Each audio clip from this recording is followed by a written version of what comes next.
பயங்கர பசியில காட்டை விட்டு ஊரு பக்கம் வந்துட்டோம் போல இருக்கே. அங்க பார்த்தா 2 குண்டு குண்டான கோழி இருக்கே.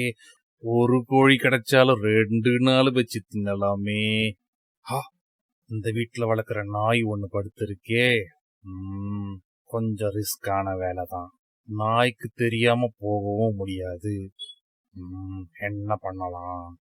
ஐடியா. தம்பி தம்பி. யாரு யார் என்ன தம்பின்னு கூப்பிட்டது? நான் தான்ப்பா உன்னை கூப்பிட்டேன். நீயா? நீ நரியாச்சே, என்ன எதுக்கு தம்பின்னு கூப்பிடுற? டரிதாப்பா, காட்டுக்குள்ள நம்ம எல்லாரும் நாய் நரின்னு ஒன்னாதான் வளர்ந்து வந்தோம். இந்த மனுஷங்க தான் உன்னை மட்டும் தனியா கூட்டிட்டு போய் நாயின்னு பேர் வச்சு வளர்த்துட்டாங்கப்பா. நாயின்னு பேர் வச்சு வளர்த்துட்டாங்க. அப்படியா சொல்ற?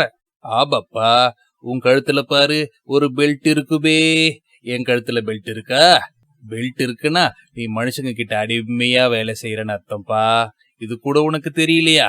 ஓஹோ, அப்படிதான் பண்றாங்களா இந்த மனுஷங்க? ஆமாப்பா, இனிமேலாவது அவங்கள புரிஞ்சு நீ நடந்துக்கணும். உடனே போய் ஆளுக்கு ஒரு கோழியா பிடிச்சிட்டு வந்துரு. 2 பேரும் அதை எடுத்துக்கிட்டு அண்ணன் தம்பியா இந்த வீட்டை விட்டு காட்டுக்குள்ளேயே போய் வாழலாம்ப்பா. என்னது, அண்ணன் தம்பியா? ஆமாப்பா, ரொம்ப நாள் பிரிஞ்சிருந்த அண்ணன் தம்பி நம்ம இப்பதான் ஒன்னா சேர்ந்திருக்கோம்பா.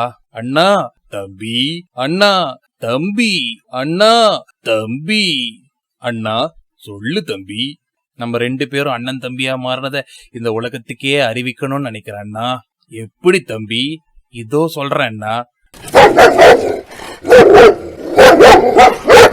தம்பி கத்தாத கத்தாத, தம்பி சொன்ன கேளு, கத்தாத. திருட்டு நரியே, தப்பு தப்பா வாய்ஸ் மாத்தி பேசி என்ன ஏமாத்த பாக்குற? நான் நன்றி உள்ள நாய்டா, உன்ன மாதிரி திருட்டு நரி கிடையாது. மரியாதை இங்கிருந்து ஓடி போயிடு. குரலை மாத்தி பேசி அந்த நாயை ஏமாத்தலான்னு பார்த்தா மிஸ் ஆயிடுச்சே.